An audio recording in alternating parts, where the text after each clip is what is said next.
Forward to the cloud. Yeah, Okay. I saw it. Continue. All right. Good. Oh, some nice visitors. So go Indeed. ahead there and today's date and everything. Do the Good evening. It is Monday. Okay, rewind. Good evening, everyone. It is Tuesday, September 27th, I believe, at 5 o'clock here in California. And welcome to our community issues meeting. Looks like we have a couple of very special guests in the peanut gallery, which is really the Hall of Fame, our attendee list. Glad that everybody's here. let me see if there's any, are there any students in the Good question. attendees? Please raise your hand. Please raise your hand. Okay. Lars and Destiny. Excellent. You write Glad to that have you down with for us. me, Vic? Victor? I'm writing it. Okay. Okay. Lars and Destiny Dorado. Hey, the Hawk. Hey, Chuck. Great, Chuck. Thank you, guys. Glad everybody's here. I Me. think we might be missing one person. Victor, would you mind doing the role, or is that us?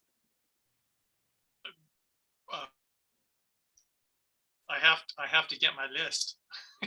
I thought John was going to do it. Oh, John, are you able to do it? I don't have my list, but you gotta do, you just write it Where are down. you?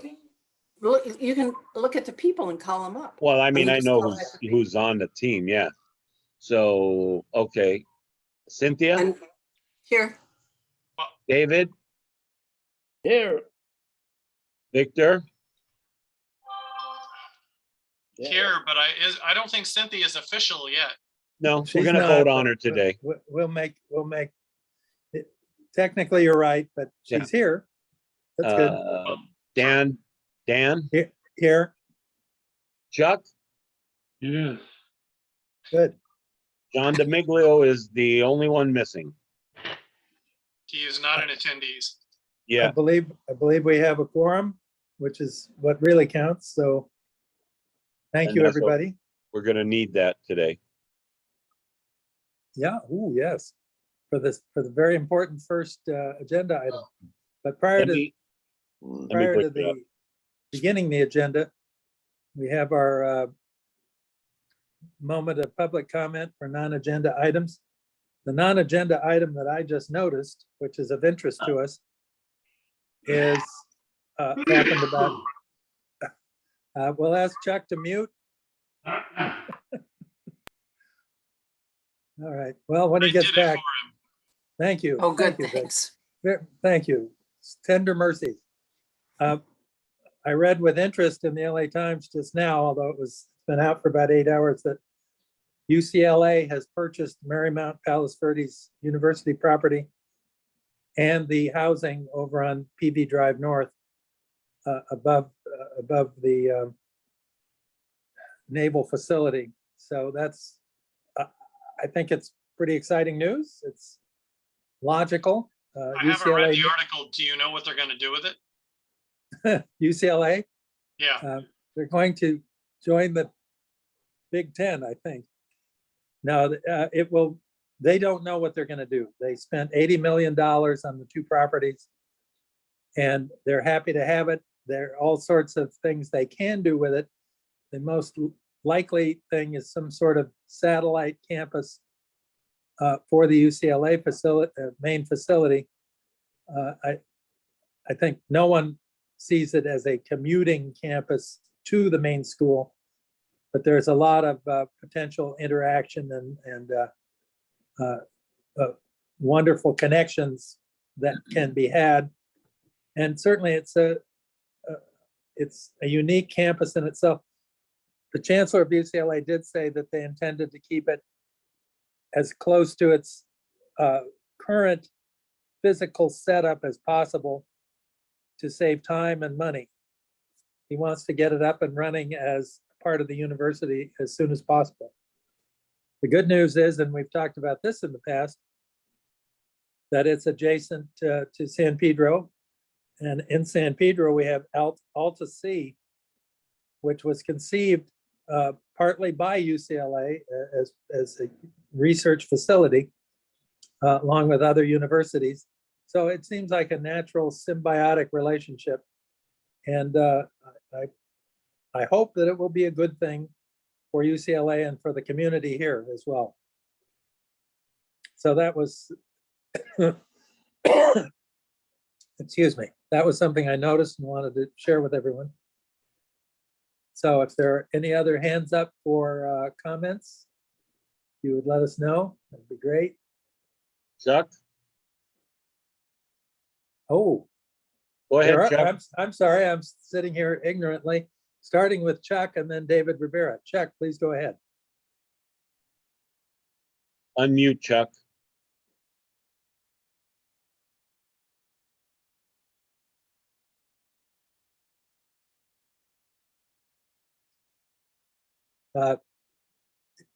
David, All while right. we're waiting. There he goes. Oh, there he Okay. is. Yes, So Chuck. you mentioned Marymount College. I stepped away for a moment to get a drink of water because I was coughing. Was there another piece of property also involved? Yes, the student housing for Marymount over by Rolling Hills Prep on PV Drive North. Those former Air Force Oh, yeah, yeah. duplexes, Okay, thank you. certainly. And by the way, I would point out that those duplexes on PV Drive are virtually the same design, and I'm sure architect, as the housing built at Fort Ord, which was taken over by Cal State Monterey Bay. And those units can be divided up to house 3 to 4 students, perhaps more. So that will help with their student housing crisis and their need for more classroom and research space. Thank you. Next is David Rivera. David, unmute. Unmute, David. I'm laughing at everybody else, not muting. Yeah, we had a traffic motorcycle officer out here around Tuesday, and he was at the intersection of Taper and Westmont, and I guess he was at other areas too in the morning, and he caught several people blowing that stop sign. But my neighbor and I were just sitting there watching him, going after these people. So it's not that bad during the day, but at night it's just a constant thing. Then people blowing the stop sign, the intersection here on Westmont and Taper. But I thought I'd just mention that. Hopefully he got around the neighborhood and other intersections. Good. It's relevant to a number of other subjects, even perhaps on this agenda. So thank you, David. Very good. It'd be nice if they were also at Westmont and Amelia. Oh, good. Very good. Very good. They I should be, see- and they're not. Oh, they should be. Oh, okay. Well, that's something we can talk about further because they will respond to increased enforcement if we ask them about it. Thank you, David. I see Andy. I assume that's Andy Harris. Hello, Yes, Andy. it is. Yes, it is. I have invited Andy, and April's here too, because Andy got a text from Augie today, and I wanted him to bring this up for us on the issues committee also. So Can you we're guys going to hear me? give him a few minutes here for it. Should I be holding my breath in No. fear? Andy, Oh. go ahead, buddy. Go ahead, Can Andy. Can you guys hear me? Yes. Okay, hi, everybody. Yeah, I received a text from Augie Bezmilinovich from the port today. I've known Augie, off and on, just dealing with the skate park for many years. So occasionally he'll hit me with some kind of information.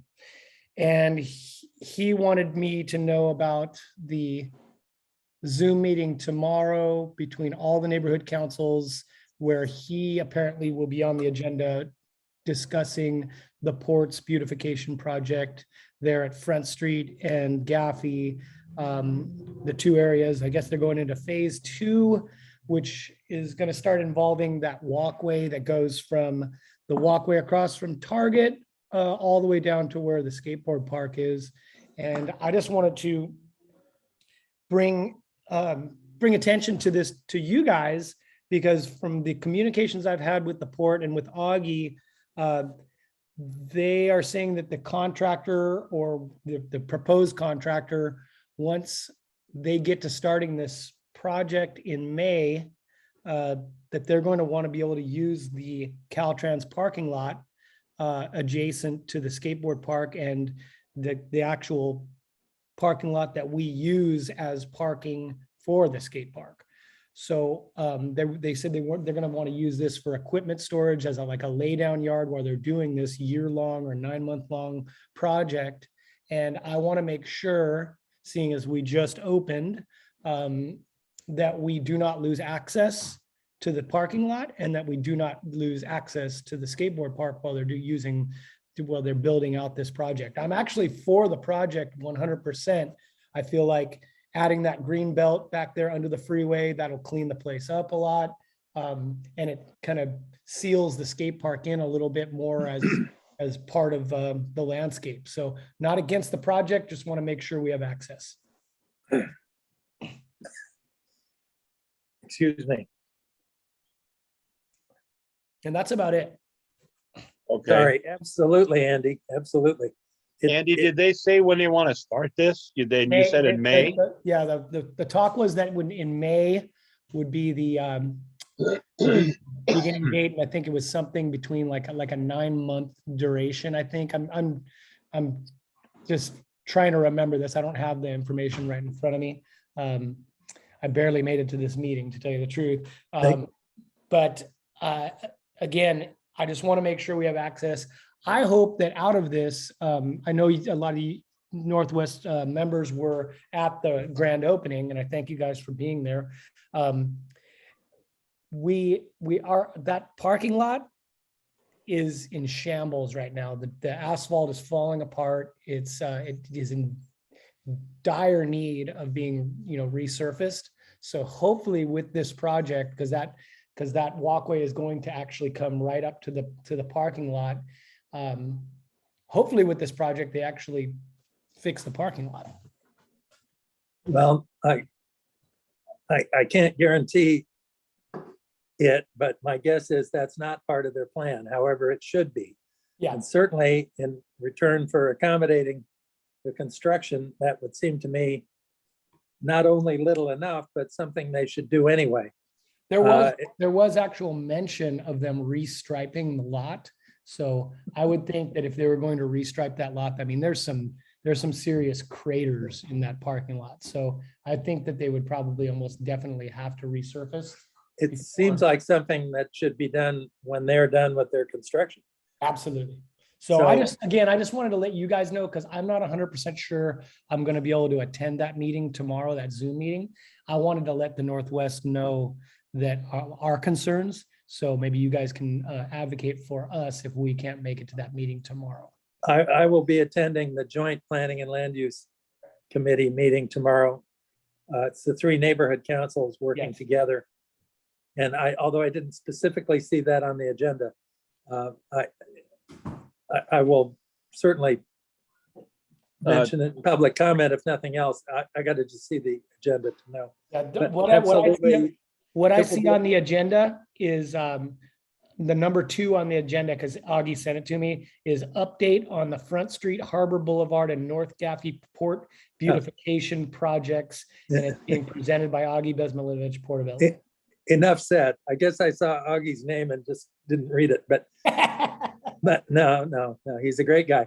No, that's certainly it. And I'm glad it's on the agenda, and that permits us, including Diana and other members of our Planning and Land Use Committee, to stay on top of it with you. It's certainly important. Okay. Well, I just wanted to let you guys know. So I'm actually heading out to my mother-in-law's for dinner, so I got a jam, but I just wanted to let you guys know. hang on, Andy. Lori Jacobs.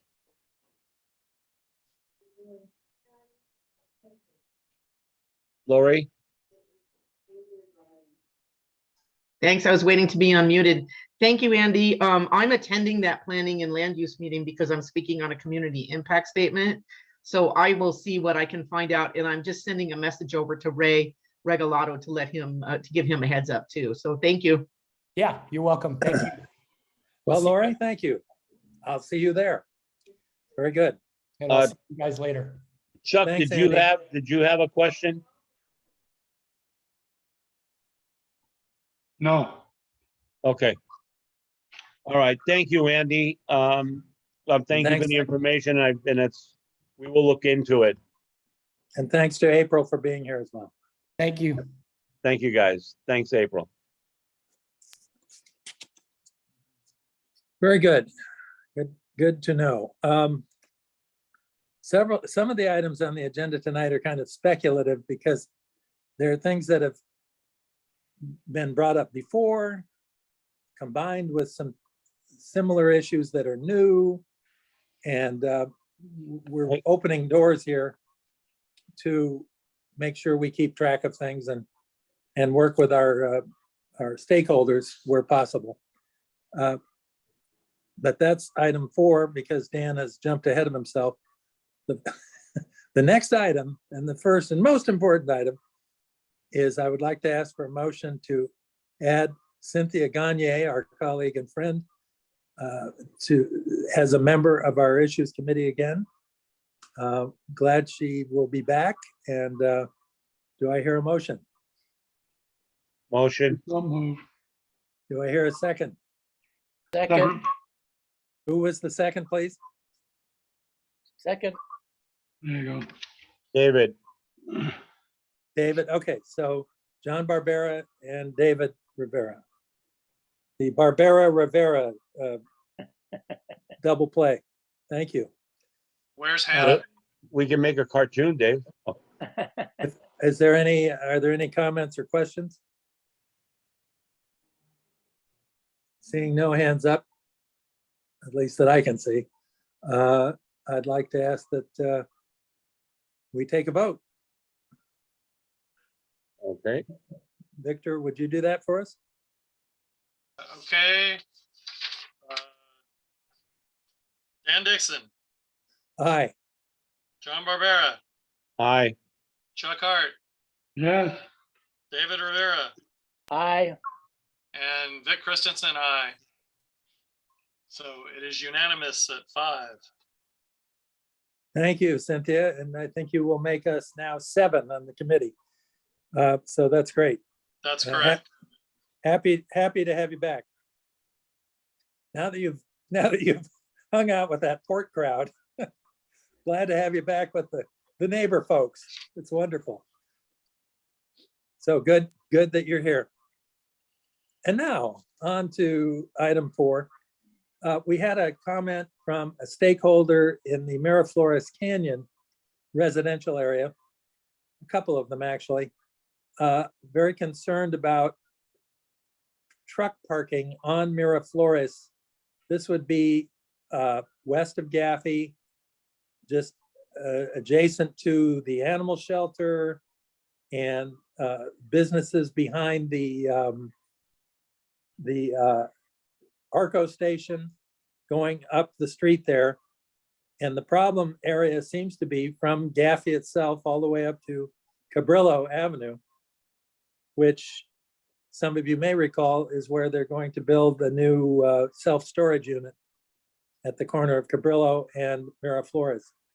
And I've gone up and down there a couple of times. John and I went up and down the street today.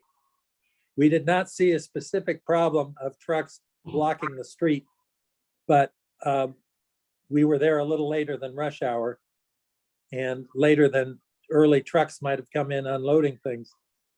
I'm not sure when the problems really are at their worst, but if you're a resident living up there with essentially only one way in or out of your property, your home, to get to the larger world, I'm sure it is aggravating. So I'm putting this out to the committee along with another not dissimilar issue over on Westmont. And this is the kind of issue that goes to the Department of Transportation or LAPD. And I just want to set it out before the committee and get some input from you. I can see what their problem is when trucks double park there because the curbs are filled with cars on both sides. When trucks are parked there, double parked during the day, it's got to be very aggravating to get up and down that pretty narrow street. So that is a probably could be a profound issue for people living in the canyon there.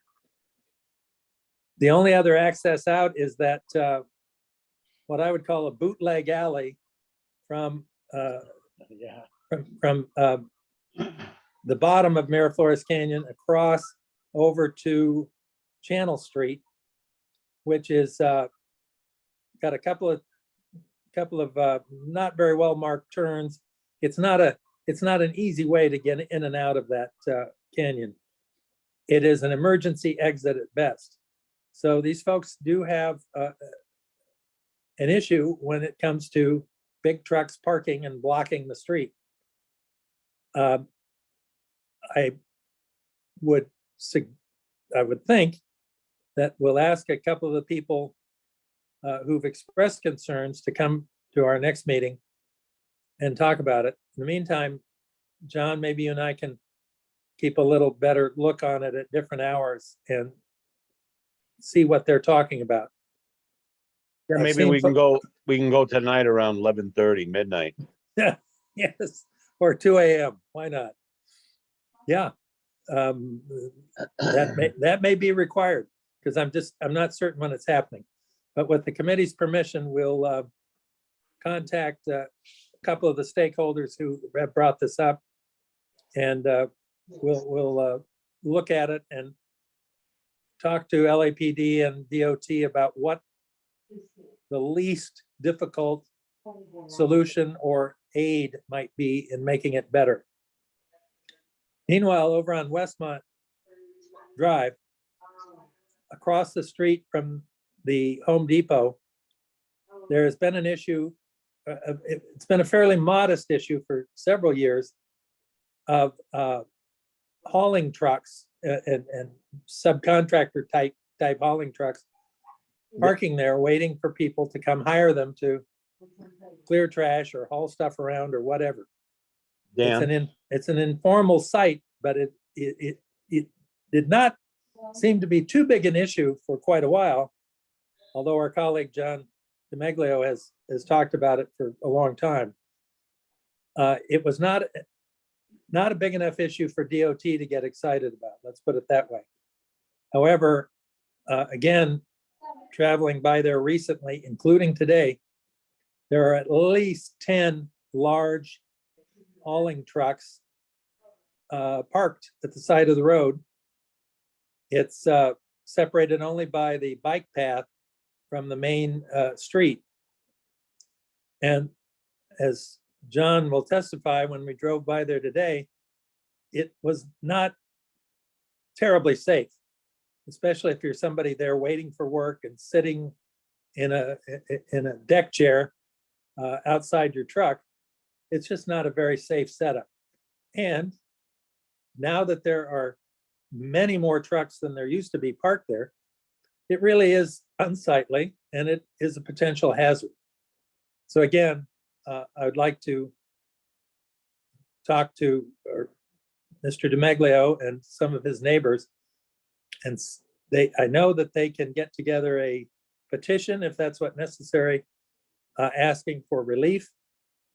But I know that there were some people there in that neighborhood who were not bothered by the trucks at all. So we need to get a sense of where the community is on that issue and before we move forward. But I'd like to put that on our docket as we move forward here. okay, so we have Victor has his hand up, and then Cynthia. Good. Proceed. Yeah, when you were talking, when I saw on the agenda that Westmont may be part of the discussion, I was thinking you were talking the 18-wheelers and, you know, I have not personally, I go up and down there all the time. I have not personally seen the big trucks parked there, but yes, the hauling demo, you know, the demolition hauling trucks are there all the time. They've been there for years, like you said. I've never counted, but 10 seemed a little high, but if you counted 10, then there must have been 10. When we went by there this morning, there were, I would say there were between 8 and 10 trucks Okay. lined up. I don't think I've ever seen that many, but I don't go that early in the morning either. So, and I also, like I said, I also don't count. But yeah, they've been there for a long time. And I know John DeMiglio has mentioned it before, but one thing sort of kind of related, but not having to do with the parking part of it, is when the Home Depot was first put there, the agreement, if not requirement, was that the big trucks had to come in off of Gaffey. They were not to come in off of Westmont. And I don't know that they are holding to that. I think I haven't seen them do it a lot, but I also don't go down and keep an eye on them as a point. And I see Cynthia shaking her head. So I believe they're coming in off of Westmont more than they should, which from what my understanding was, is even one time is more than they should. So that may be another issue that we should bring up at possibly the same time, since we're talking about the big trucks. Good. Thank you. I'm making a note about this because 18-wheelers are a separate issue to this particular one. I think there are some 18-wheelers over on Miraflores, but that again is related to that issue. So I think we'll just follow up on this whole thing and do a reset on who we should be talking to about these things. Whether there's requirement for community input in terms of petitions to have signs put up, or, you know, what's involved here. I don't want to be unfair to the hardworking entrepreneurs parked there along the curb, but at the point that it becomes a hazard or simply really ugly, that's not good for the neighborhood. So I think we'd like to follow up from that. By the way, Victor, you raise an interesting point. I'm sure we've all seen big trucks around here in places that we didn't think they should be, like going up Westmont, for instance, or down Westmont. My wife and I were at an event at the Maritime Museum on Saturday. As we were leaving, it was still light, and two big 18-wheelers from the same transport company turned off of is it Harbor Boulevard? Yes, Harbor Boulevard into the Maritime Museum area that now goes down to where Ports of Call was. And they were clearly lost. And they did a U-turn around the central, brand new central little one-dimensional courtyard there at the center of the turnaround, which is all, it has uplights. It's very good looking. And they each did a U-turn and ran over half the lights in that display. They didn't destroy anything, but I suspect they shortened some lifetimes of those lights. So that, and I have a feeling that if you get to the bottom of this, it has to do with GPS services,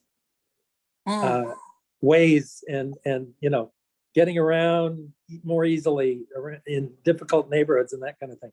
I suspect it's that sort of issue for these drivers. And maybe that's something that we need to speak to the port about, because this has been talked about in years past at length. And I don't know, somehow the complaints may be reduced for a while, but now they're back. And then from what I saw Saturday, perhaps with good reason. Cynthia, your hand is up. I had a question about the Miraflores trucks, the big semis. If they can't park where they're like finding a parking space, does the port have a place for them to park? Because obviously they're waiting to get in line really early in the morning to be the first in line so they can get their pickup and leave. So where can they park? That's a great question. I don't know the answer to it. I don't think the folks complaining about it necessarily thought they were connected to the port. There were trucks offloading to businesses along Miraflores. But they can sit there for a long time if the place isn't open or whatever. So we need to talk to the stakeholders who are concerned about it, and then move them Find towards out. who they should talk to in the port, or find out how we can be helpful to make this a better situation for everybody. And the second thing I had real quickly on Westmont, they put signs along there across from Home Depot saying people weren't supposed to park there. Did they get those What? signs taken down? Now, the signs say, and we saw these this morning, they say no parking 2 a.m. to 6 a.m. Hmm, And they're not 18-wheelers, so they don't really violate no, the height and width restrictions. So, I almost ran over a couple of those people because they did have their stupid lawn chairs out and they just got up and just walked into the road to go around. And I I know. don't drive fast. And so I had to slam on my brakes and Yeah. they looked at me like, what are you doing on the road? I'm sitting here. and you know that the first bicyclist who hits one of those fellas, people, Or car. or car, well, it's most directly adjacent to the bike path. And it's the kind of thing, if you're riding down that hill and somebody's sitting in a low chair early in the morning, you could easily hit someone. So I shouldn't say easily, but it could happen. Yeah, And then there's good. the consequences will be serious for somebody. Oh, yeah. Anyway, it's something I think we need to readdress and relook at after it has lain dormant for a while. So we will plan to do that. Any other comments? Thank you. I hope my friend John Barbera can help me on this. The next item is item number 5. It's the time of year when I believe the speed hump program in the city of Los Angeles is slotted for new projects for the coming year. And we had a stakeholder write to us with issues about that. And then John had talked to a neighbor who approached us, who lives in the 7th Street school area. And she's very interested in getting speed humps. And John, do you have some information about how neighborhoods need to address this? And if I'm putting you on the spot, I don't mean to. No, hang on.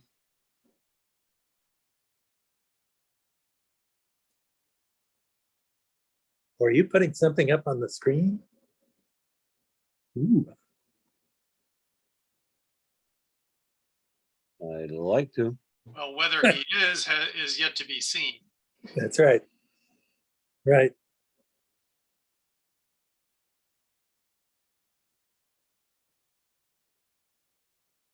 Okay, let me see where I have it. Just relax, calm down.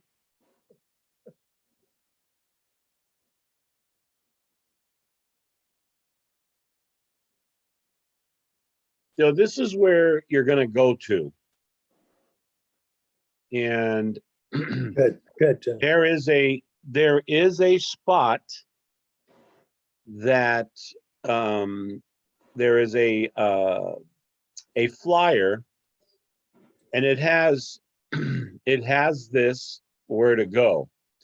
And as you can see, it shows everything from what there is for buses, traffic about where to park, residents, it's got services and what to do. But if you scroll down, they have an alert here and they tell you everything. And if you click on this, it takes you, it's the guidelines for the hump.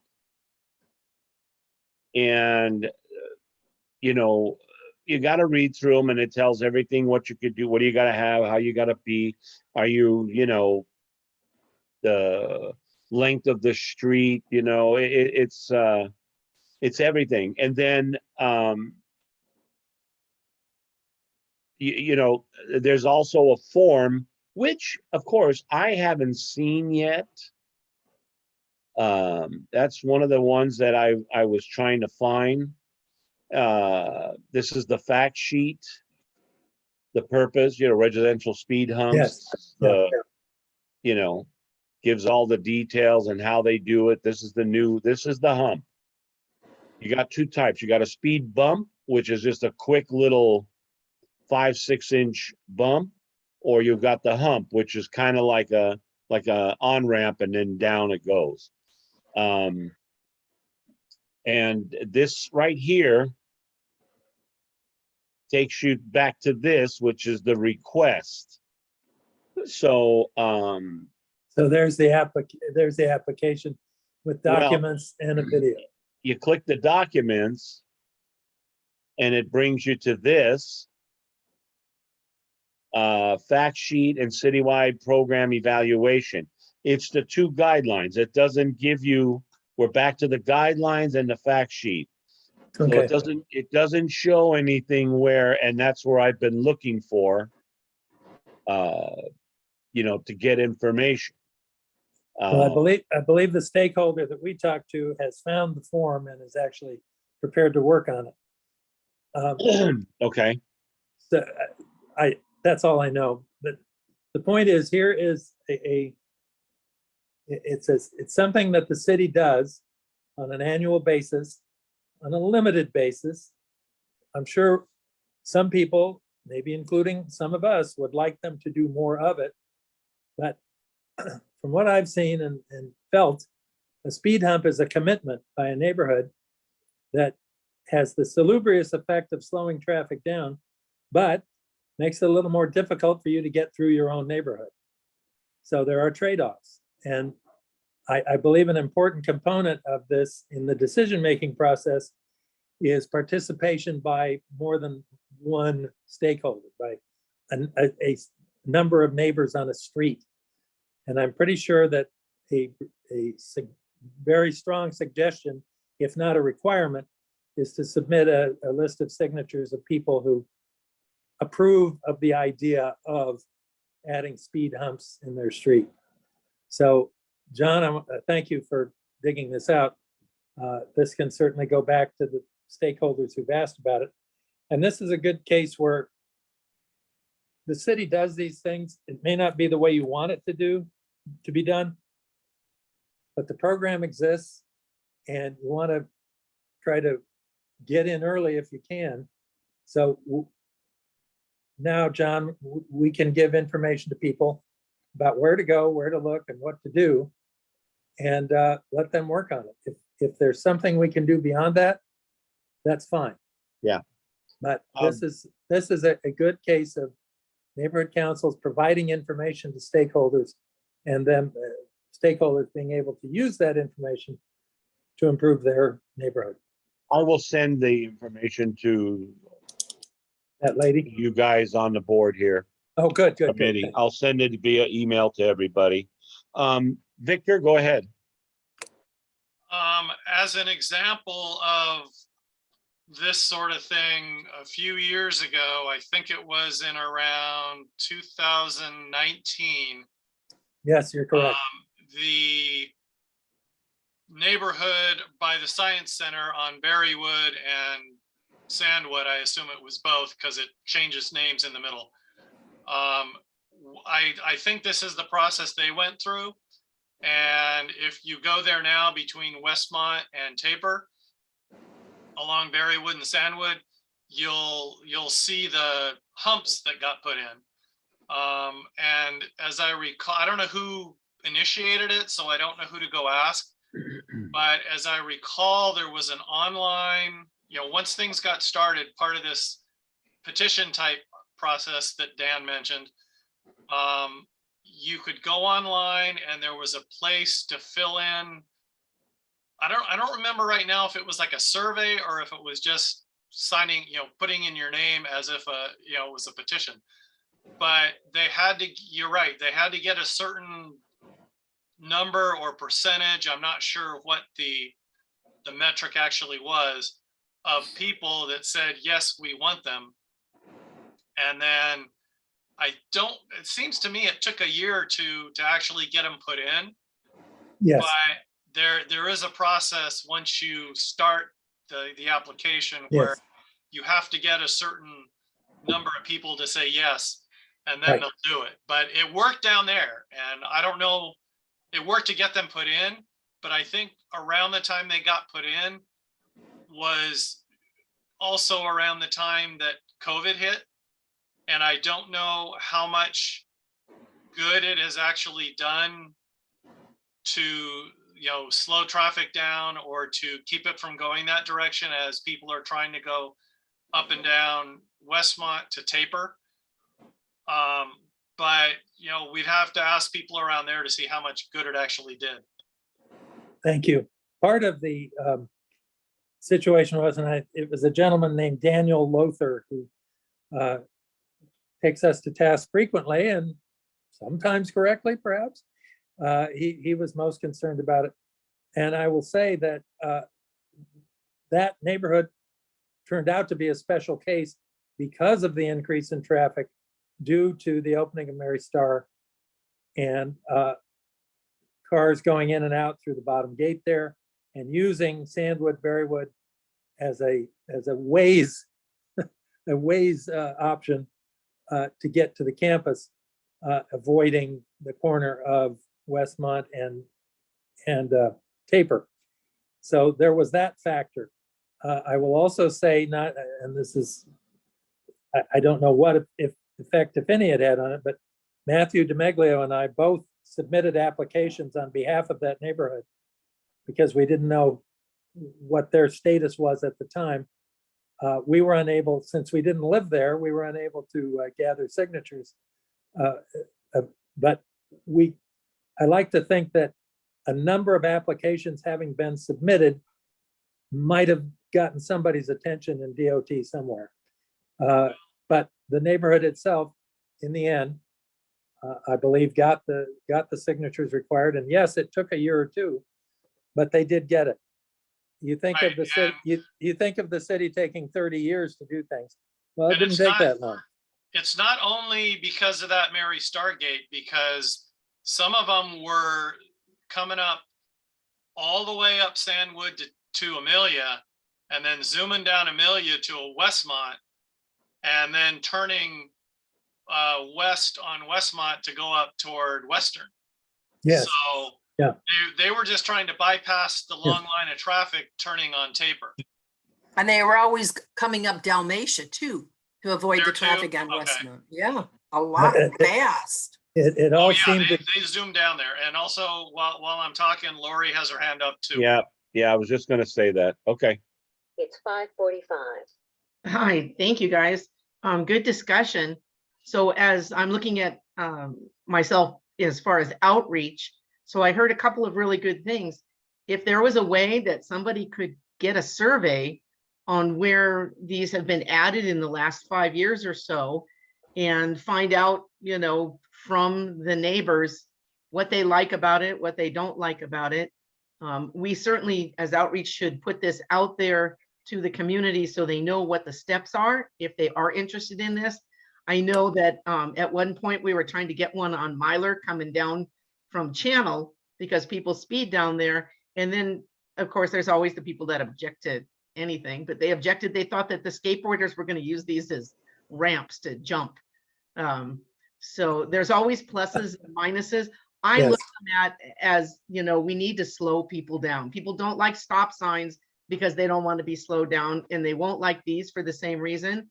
But I think there's a lot of people that are concerned for safety. So if there was a way that somebody on your committee could get some data on how people have liked them and not liked them, it would be great to share that. And also, if you could send information to Chris and I on outreach, or we're meeting on Friday, so we understand how you would like us to reach out to stakeholders so they know how they could go about this, whether they need to get a neighbor petition, et cetera.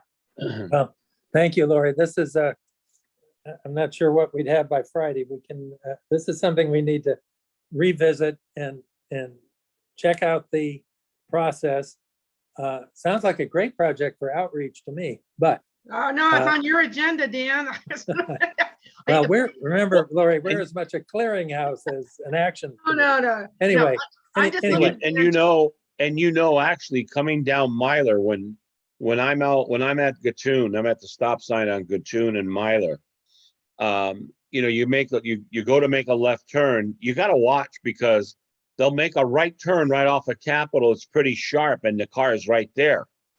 And you can't see what's coming on that bend coming down from, on Myler, right?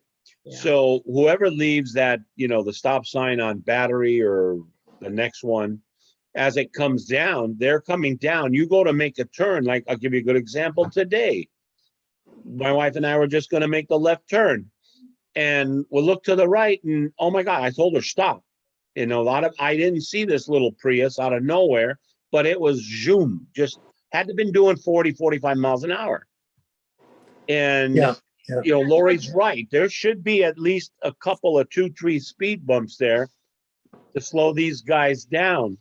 John, because- you bring up a really good point, and I'm wondering if right there on Myler, I know the neighbors might not like it, maybe they would, if we could paint part of the curb red so that cars would not park where they're blocking our view to see somebody coming down. So that's another option. So I'm not expecting you to have a survey, Dan, by Friday, but if you could at least send us what information we should outreach on how people could apply for a speed bump, that would be great. well, that's in the document John was showing you, but yeah, we'll get that to you. I'll get that to you, Lori. I'd like to say a couple of things. First, and this is not exactly the item as agendized, but it's a general discussion about this. For the first time today, when I dropped John off in the cul-de-sac at Gatun and came back down to Myler and just wanted to cross Myler back to my street, I was scared because I looked left, nobody, I looked right, nobody. But then I realized, and I always look back left again, and I realized that somebody could come around that corner since there's no stop sign at more or less full speed, and there's almost not enough time to react. So I do understand what you folks have been living with on that cul-de-sac for years.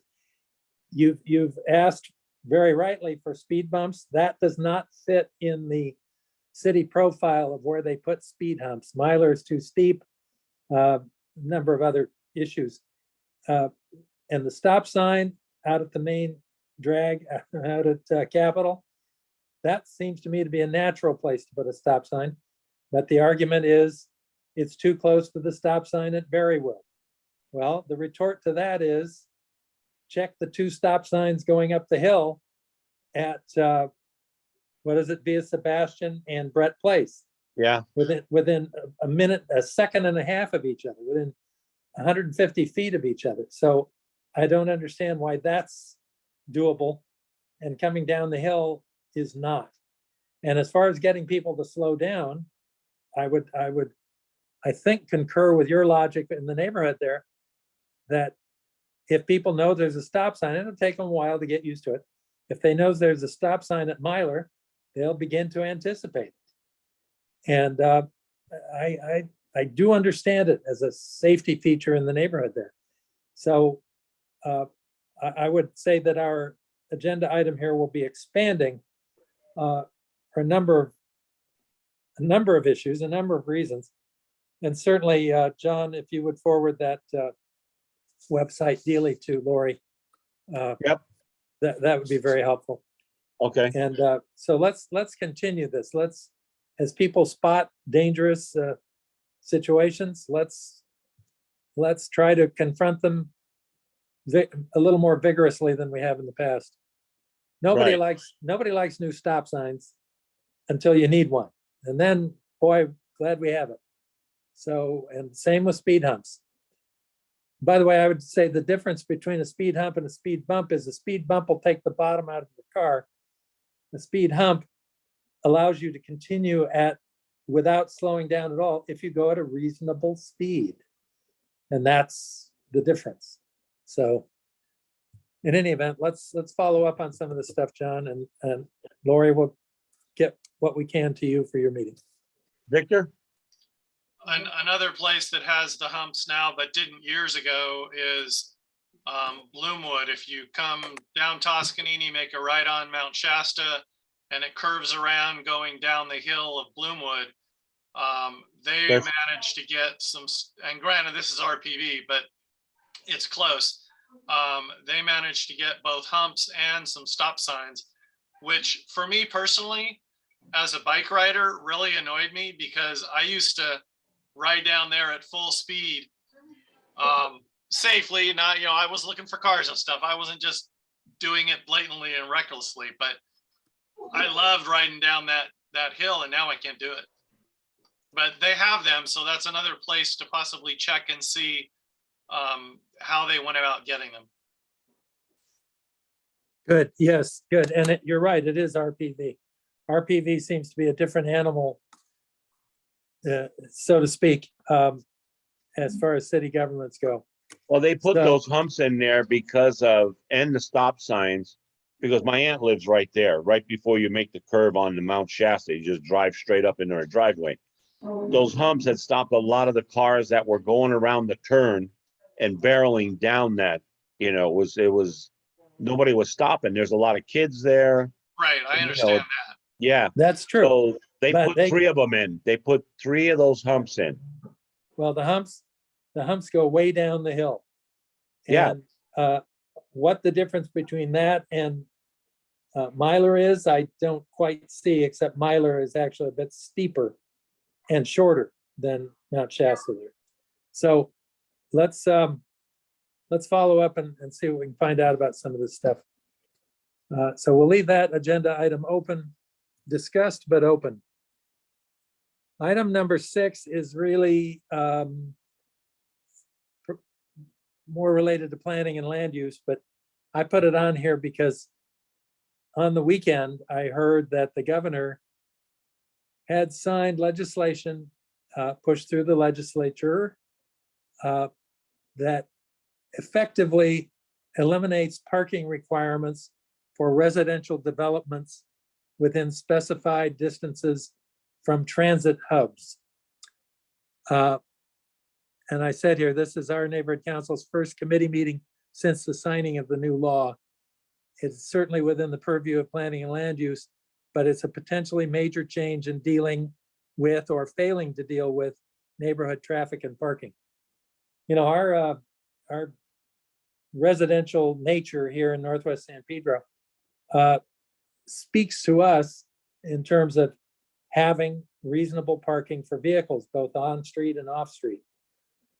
And the new rules that are coming up are certainly related to housing affordability, the climate change, the desire to enlarge the scope of public transportation. But personally, I believe it's a case of not thinking it through entirely. And I'm not sure what I'm proposing, but it's something planning and land use, I think, will continue to look at. John and I drove along Gaffey Street today, and somewhere in around 8th Street, something like that, John, we saw a new 4 or 5 story residential building going up. It's gone up quite quickly. I suspect the neighborhood council there, Central, weighed in on it, and it's being built. My guess is it has underground parking because that would have been a requirement. So that building may not be an additional parking problem for the neighborhood. But under the new rules, theoretically, since Gaffey Street and Pacific, for that matter, are metro corridors. In other words, you can have a bus stop within a block and a half of where you live, under the new rules, a building like that apparently and probably will not need to have off-street parking, or if it does, very limited off-street parking. The goal obviously is to reduce the number of motor vehicles being operated in the city. But John and I were thinking if that new building has 60 units, let's say, realistically, how many of those units will be lived in by folks who do not need motor vehicles, who do not need automobiles, either for work or commuting or family purposes? To suddenly say to that neighborhood, I'm just picking a number on 6th Street, I don't know, I don't remember what street it was, east of Gaffey, hey, you're gonna have 40 to 50 new vehicles parking on your already crowded street. That to me cannot be a popular position for the city to be in, but the state has now imposed its will on all cities to see that the ability of motor vehicles to park and to move around somewhat freely is lessened. It's a difficult problem, and it's part of the whole. And I will say, that certainly not having to spend $2 or $3 million on a parking structure underneath your building reduces the cost of each unit, but it's at the cost of inflicting difficulty and unhappiness on the neighbors around the new building. And that's going to be playing out a lot in coming years as this legislation takes hold. So again, I'm sure Diana's already aware of it, but I'm going to make sure it's passed on to her, because it's something we need to watch. Lori has her hand up. Go ahead, Lori. Thank you very much, Dan. I'm very disturbed by this legislation. I can tell you that homeless advocates are a little bit split on this, because as we look at new building of subsidized housing, or a good portion of it being low income housing or affordable, the thought process was, well, most of those people won't have cars because they're just coming out of homelessness. So it'd be better to have more units and less parking. I've argued this over and over. First of all, what a terrible thing to say to people that you don't think that they've got their act together to be able to have a car. Okay. And many were sleeping in their cars before. And really it's the developers who are pushing this because they get more money by having more units than parking places. But you bring up very good points that if there's not enough parking, then they're going to park in the neighborhood. And when you're looking at subsidized housing coming into neighborhoods, and there's several in construction in Central, okay, people already are not going to be happy about it. Well, they're going to be more unhappy if people are taking up their parking spaces. This is just going to cause more dissent there. I believe the governor was looking at it from an environmental point of view, get people out of their cars. But let's face it, San Pedro doesn't have a good transit system. So you can be right near a bus stop, but if you need to go to a job in downtown LA or Carson, Torrance, anywhere, you're still going to end up having to take a couple of buses and have to spend a lot of time because there's not a lot of routes for them. And the Metro has us at the bottom priority. We've heard this before for their new lines that they're adding. So for an area like us, this is very detrimental. And I, as a housing advocate, new housing for more affordable housing, and pushing more and more for us to fight for more parking places in units. I think if you look at the whole picture, that makes much more sense. But you bring up a lot of good points, Dan. And I wish this would have been on the ballot instead of the governor voting on it. Well, that's exactly why the legislature acted. They knew what voters would say. They'd say, hell no, we need parking. So, yeah, maybe it should have been on the ballot, but they wouldn't have liked the results, is what I believe. They can't force us out of our cars. Okay, it's just until they have a good transit system, it makes no sense. Yeah. Lori, don't think that they won't try and that they aren't already trying. That's the vision. It's Vision 2035 for traffic in LA. It's the vision. Get them out of gas-powered vehicles and get them out of their vehicles altogether. That's the goal. And that's, I don't know what to say, except even the folks who live downtown in those thousands of adaptive reuse units that used to be office buildings downtown, there are an awful lot of people who drive vehicles. Maybe they can be happy that they park them 5 days a week and only need them on weekends, but they have them. You know, Dan, even the new housing that the hotel at First and Gappy that they're converting to Project Home Key Yes. for veterans. Okay, I've listened to meetings and some people said, why don't you build some more units down in the parking garage and take away some of the parking? And I'm just like horrified, like, Yeah. why? Well, it's saying that nobody who's in a straitened, a difficult phase in their life needs a vehicle or should be entitled to a vehicle if we can put them into housing without a vehicle. It's a very, talk about elitist. It's just, it's not a good thing. It's not a good look. So thank you, Lori. I appreciate your comments very much. And I'm sure we will be discussing this as we move forward. But the state has taken a giant step towards muting us on this issue. And we'll be the ones left to explain it to our stakeholders. Thank you. Oh, that was item 6. And that, unless there are questions, comments, or other things to say, that brings us to the end of our agenda. Does anyone have any parting comments, parting thoughts? Oh, how many of you were able to watch the interception of that meteorite?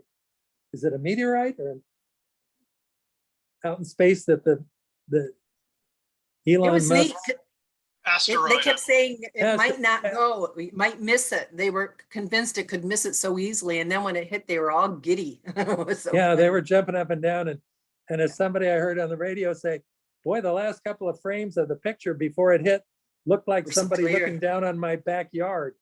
So Yeah. that's pretty astonishing, pretty astounding. But now And, they have years more of studying it. Years more studying it. But who would have The- ever the thought? meteor. Who would have ever thought that Bruce Willis might be the George Washington of saving the planet? Yeah, now it'll take time to see if they actually diverted the trajectory anywhere. Precisely. And it's Mhm. one thing to divert a rock, a football in a field and a half wide, quite another to divert a rock the size of Manhattan. Well, Or- and I see these visions of if they do divert it, have they diverted it to an even worse trajectory Well, that's right. that is more likely to strike and You- stuff you- like that. So It- yeah, It asks a tremendous number of questions. I guess you could Mhm. say the butterfly effect in Yeah, a in lot space. bigger version. It's speeded up enormously quickly. Yeah. Well, we shall see. We shall see. Well, everybody, unless somebody else has something for us, thank you so much for joining us. We did what we needed to do in just an hour. Thank you. Perfect. And we will follow up on the things we've been talking about here. We'll be in touch with stakeholders who have commented or made requests to us. And I wanted to put some of this before the committee, just as a reminder that these are the sorts of things we work on, and hoping that we can call on some of you when needed to help us with these questions and answers. By the way, David Rivera, if you would unmute for a minute. I guess you were out watching the motor officer give tickets. Would you say that if you recall, a year or so ago, Channel 11 came out in the morning and the reporter interviewed everybody about the traffic at Taper and Westmont? Has that morning situation changed any? Is it still just as bad? No, that's not as bad. What that was about when they had removed those extra lanes and made it two lanes instead of four to Right. install bicycle lanes. That's what caused all that and brought the TV Right. camera up to people, news So are people people taking different routes now? out.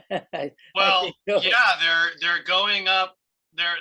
This is the reason for the humps by the Science Center. They were shortcutting it by going across Yeah, Berrywood, Sandwood up to 1 million, zooming down 1 million. Got And it. and I do mean zoom. They were, yeah, they were, you're going way too fast. I heard complaints from the people on Berrywood before the humps, that the cars would be zooming around by the Science Center, Berrywood, Sandwood, and people were trying to back out of their driveways and getting flipped off because they were trying to come out of their driveways yeah. and stuff like that. So yeah, they're taking different routes. And I think the main reason it's not quite as bad is because of the pandemic. And because, there weren't as many students being taken to the school.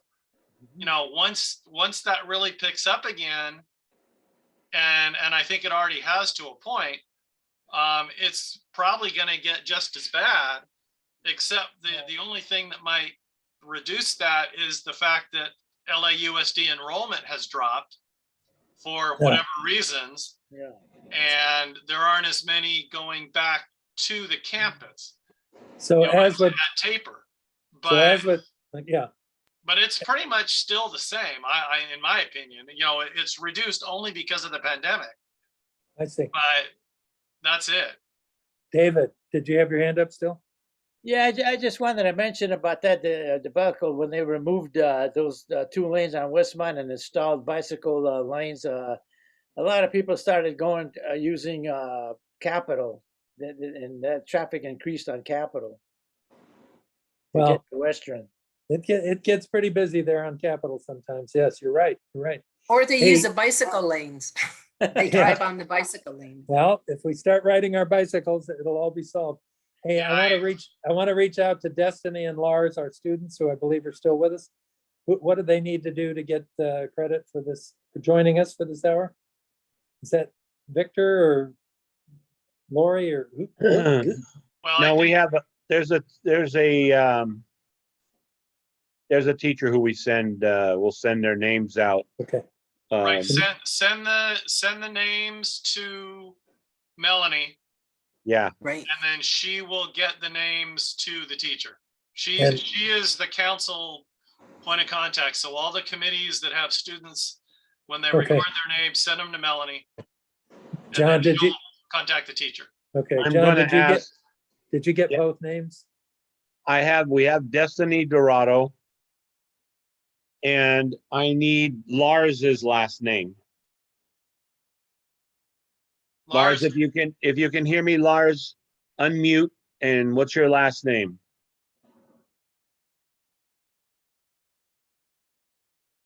I enabled the talking ability there. I Oh, he enabled raised you his to talk. hand. Poor If you- Lars. If you can't unmute to talk, can you rename yourself so you can put your last name there? Can you unmute yourself, Lars? He said he couldn't. I tried. Write your name on a Let me piece see of if I paper. can do it. Is he on camera?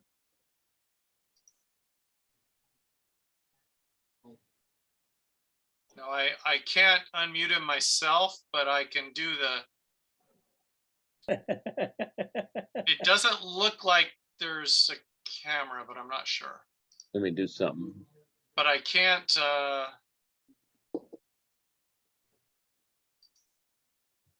whoops. Yeah, did you just promote? Yep. That's what I was thinking too, as a last resort. Okay, Lars, can you unmute?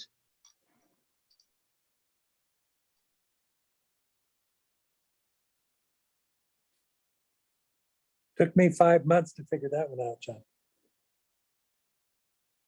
Lars, do you have any kind of battery or anything, any kind of shows the microphone. Yeah, all I can do is ask to unmute. I can't actually unmute him. Yeah, Well,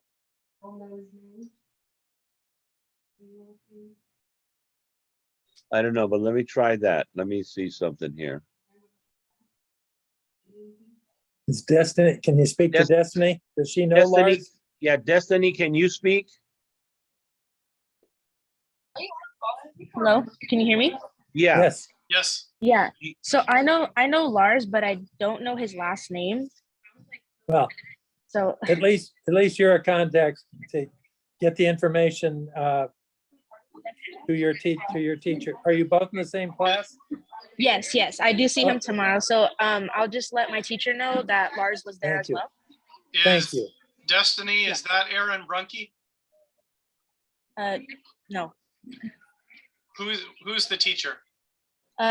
Tedesco. Steven Tedesco Okay, or Stefan Tedesco. Yeah. Okay.